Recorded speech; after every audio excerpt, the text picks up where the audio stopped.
Hello，各位聽眾，大家好。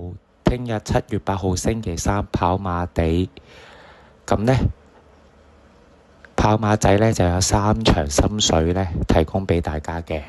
咁第一場賽事呢，跑馬仔呢就睇中咗10號辣德金啦，3號萬眾開心啦，2號啦節節有福嘅。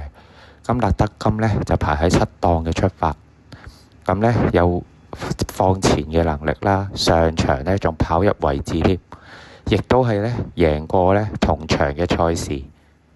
咁3號萬眾開心呢，由潘頓策騎，就亦都係有呢個前置嘅優勢嘅。而2號節節有福上場呢就跑第5名，表現都好接近嘅，咁亦都係贏過同場嘅賽事噶。咁沈集成馬房呢有唔錯嘅表現，所以大家留意啲3匹馬啦。去到第5場啦，咁我個人嘅心水呢就係3號嘅巴閉王呂健威呢用到黃牌戰術啊。咁呢隻馬呢上場以1分09秒44嘅快標準時間呢完成比賽，咁佢有呢個領放嘅能力嘅。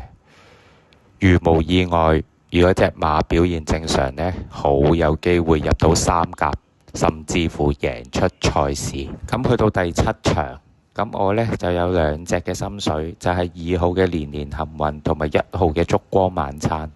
2號年年幸運呢由1檔出發啦，咁呢佢又有前置嘅跑法嘅。咁呢前一場呢亦都跑入位置，亦都贏過同場嘅賽事。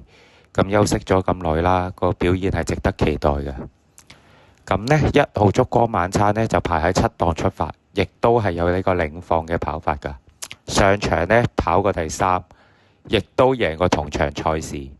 咁隨雨石馬房呢幕後呢仲用到黃牌策略添，咁所以都係值得期待。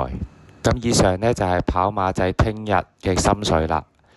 咁希望大家訂閱讚好啦，有咩意見可以喺下邊度留言啦。多謝大家。